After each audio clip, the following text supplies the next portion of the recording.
Alright, so I finished Spontaneous Happiness by Dr. Andrew Weil. It's a book that's a little bit more about generating spontaneous happiness. There's a lot of good information besides just trying to find ways of being spontaneously happy. You're also looking at just ways to get healthy. Get your body in good function in order so that you can maintain a long-term type of happiness. So there's a lot of points that I came across I found interesting. Humans are bad at predicting happiness. That's on 4. Having a variable heart rate is healthy. Culture bullies cheer. No, I think bullies are good for society myself. I forget what he says. People will enforce cheerfulness. Put a smile on your face and all that. People push you to act like you're in good spirits all the time. Yeah, depression, drug use has doubled in the late 80s and early 90s on to today. Some people have a genetic predisposition to being depressed. Your living conditions alter your brain. So home dwellers who are stuck in their ruts can be stuck in a particular mood. I know I was when I owned my home. Maybe it was just the home I lived in. We aren't designed for modern society, so this technology culture we're not really physically adapted to, and with gas only lasting 100 years, probably less. I don't think we can really carry it on.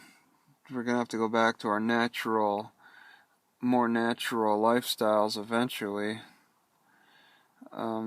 Eyes indicate brain health, so if somebody's eyes are looking a little off, if your vision is impaired, that'll indicate a brain impairment as well. We got I like that reference, synthetic entertainment, which I believe is TV. 1921, so on page 49, something happened in 1921.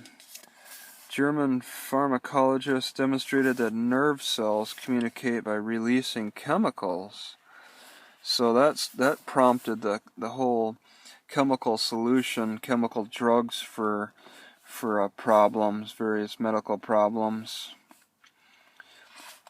We don't know insulin. Yeah, I should have gone over this a little bit.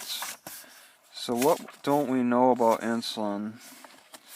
Cause and effect of diabetes. That's interesting. Why he's saying that, I don't know. I mean, it's clear to me it's sugar extracts. It's just another problem with drugs. It's like having a drug dependency, addiction. Black people tend to get schizophrenia in the north. So yeah, I figured that black people would have some kind of problem living in colder climates, and he's saying that schizophrenia is one of them. Something about inject cytokines on 77 as a medical treatment despite toxicity. Cytokines, cytokines, but there's toxic results from that. You need exercise on the days you eat. That just shows you how often exercise needs to be done. He's suggesting valerian and kava in place of drugs. His biggest theme has been fish oil and exercise throughout this whole book. He's like, that's number one. Everything else is secondary. Number one is fish oil and exercise. He finds that we're low on DHA and EPA. So that's interesting. Mind wandering.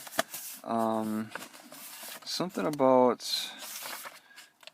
I know I get a wandering mind a lot. And okay, people were happiest when making love, exercising, or engaging in conversation, and they're least happy when resting, working, or using home computer. People are least happy when their mind wandered a lot. Your mind tends not to wander when you're engaged in sex. Sound can cause problems, yeah, obviously. Loud noises are annoying. Droning noises. Volunteers, people who give more tend to be in better health. So that's interesting. Putting others before yourself puts you in better health. There's a German smile study where they took a pen or pencil and put it in the person's mouth in different ways, like this, or like this, or holding it. And they had these people watch cartoons, and the people that held the pencil in their mouth like this tended to find more humor in the cartoons. Practice gratitude. I like that. I've come across just a few people who have practiced like an unusually high amount of gratitude.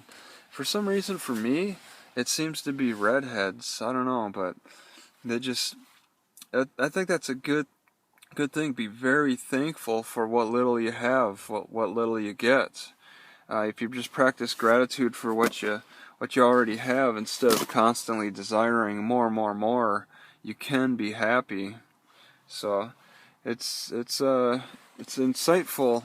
This guy is really he shows his weaknesses, his personal weaknesses, and I've read things he's said in the past, and I've really enjoyed it. And this is another work that he's done that shows that he's a realist, not highly religious, and not always you got to think positive thoughts. That he brings that up, but from other people's opinions, but he doesn't really go with it completely. So he's a realist when it comes to his approaches with whatever you call it. Integrated medicine, I believe, something like that.